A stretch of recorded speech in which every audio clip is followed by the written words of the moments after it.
Hey everybody, happy Friday. It's Luke with Corporate Crash Out. Um, if I look a little groggy and tired, it's because I am. It's been a stressful morning, a good stressful. I'm still getting used to the sleep and working out more and just I'm actually going to bed a lot earlier. It's really cool. I was telling my friend about it. Like I'm uh, I'm getting to a really good groove. And hey, if maybe this is what real life is like, where you can just kind of like, sleep 8.5 hours, 9 hours a night, and I'm drinking way less caffeine. It's great.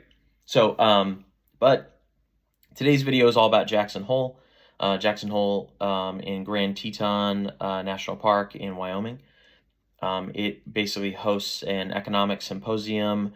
Um, I think they do them quarterly at this point. I have to look that up, but the Fed chair Jerome Powell usually speaks at these things, and that kind of guides a lot of the market, and kind of informs the public about where we're kind of headed, where the markets are headed, especially in I guess it started as like an agricultural kind of symposium, and they talked about farming and things like that back in the 70s. And it's become obviously all inclusive now in 2025. But he gave his guidance, which is why we're kind of going to talk about this.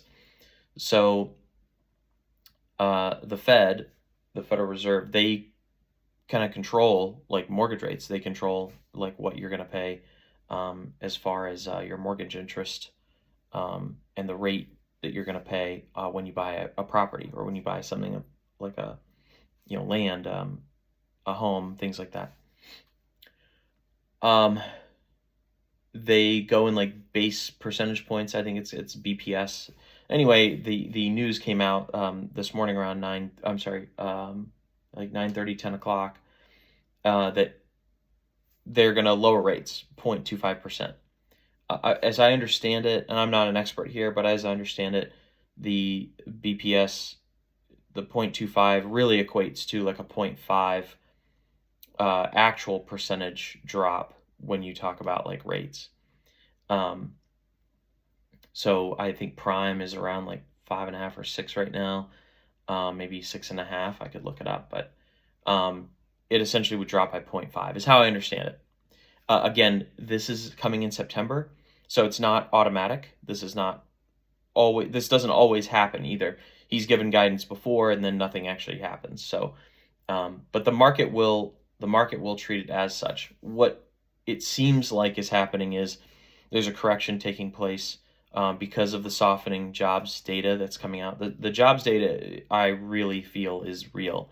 It is a softening job market where it seems like there are a lot of jobs when you look online, but actually filling those jobs, I don't know. I don't think it actually happens as much as people think. And so that means there are actually less jobs out there for people. The other thing that's happening is, and this was kind of brought up, is the effects of the immigration policies of the president, and how that's going to affect all of us, because there are technically going to be a lot less workers in the job force. There would be more jobs, but are those the jobs that people want? Are those the jobs that the Americans that are here really want? I don't want to get super political. I'm just saying that's exactly why the guidance is coming out. I think what's happening to people right now is horrible. I will say that. I'll be very, very one-sided on this.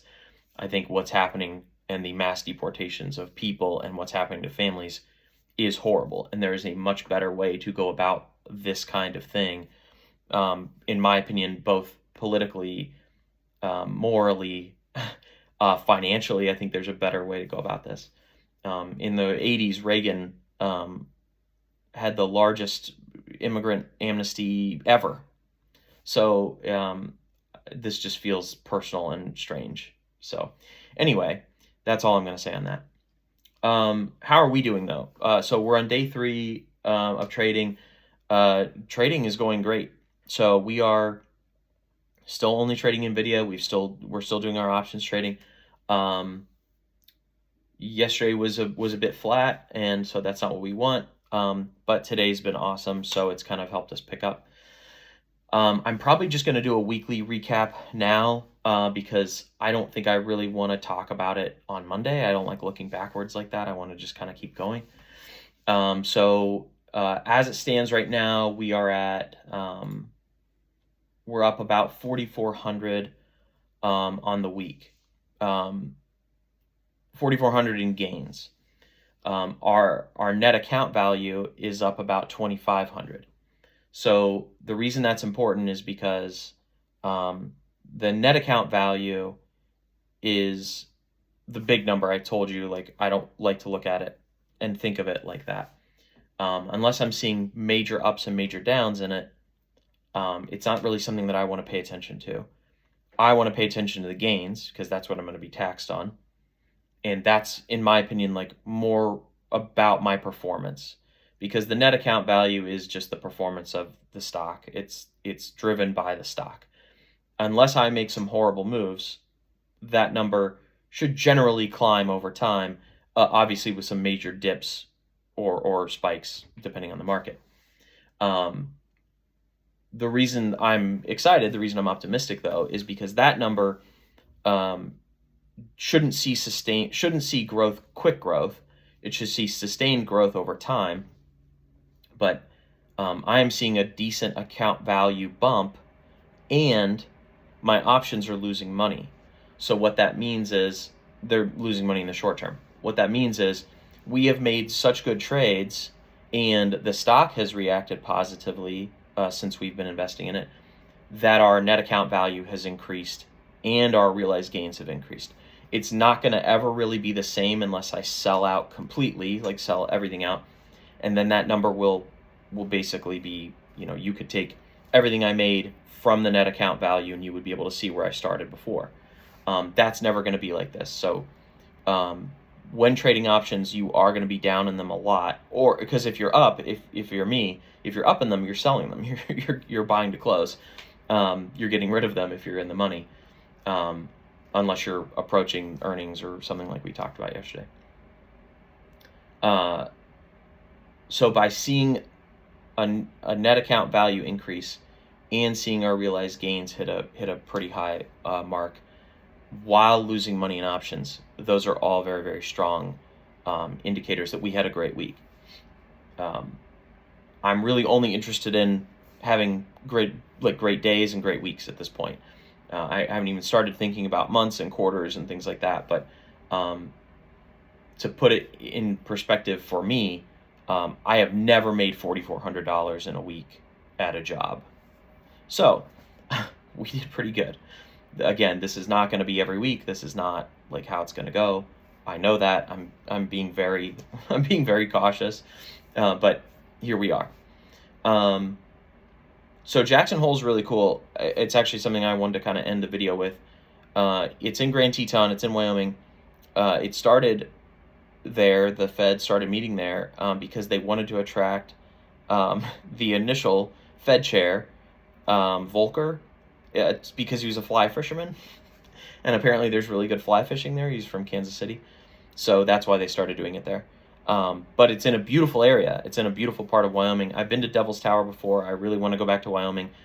So this news about Jackson Hole kind of made me do some research, and I guess it was named after David Edwards Jackson.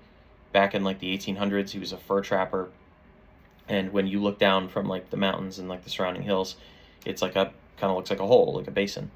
And so they named it after him, and then it just became Jackson Hole after a while. It's a fairly well-known spot, so I'm happy to go and kind of see it and experience that. But yeah, I thought that was cool when I was like, oh yeah, let me look into this more and let me check it out. So I thought that was cool. I have a little bit more camping gear I need to get before I'm really ready. I'm really trying to make a decision about what to do with the back of my truck. I could probably just get a little camper. Is probably the best thing, but I really like those, like, you set them in like the back of the actual truck bed. That sounds awesome, but they're like 20 grand. Some of these things are like 20 grand. I'm not paying 20 grand for like something stupid in the back of my, no, I'm not doing that. So I don't know. I'm still looking at options. I'm obviously being frugal. So I could just camp, or I could like stay in hotels and, motels and stuff. But I think it'd be way cooler to kind of just sleep in the back of the truck. One of the things I've been thinking about doing is just selling the truck and the car, selling the Camry, which would kill me a little inside, and just getting like a Toyota 4Runner, or getting like a Toyota SUV, like a small SUV, and you can like lay down the seats and I can sleep in the back there. So that's next on my list of things to look into. I'm probably going to do that this weekend a bit. But yeah, so we're off to a good start. We did about 3.5 miles on a walk yesterday. Nothing crazy. We have squat today, so that ought to be interesting. I'm hoping for 225 for 10 for 3 sets. That's what I'm hoping for. And then probably like just some light walking after. Nothing crazy, no running. But that's it. All my friends in Boston, if you guys are watching this, have a great weekend. Have fun, Zoe, everybody. Sorry I can't be there. And yeah, love you guys. All right, take care. Thanks.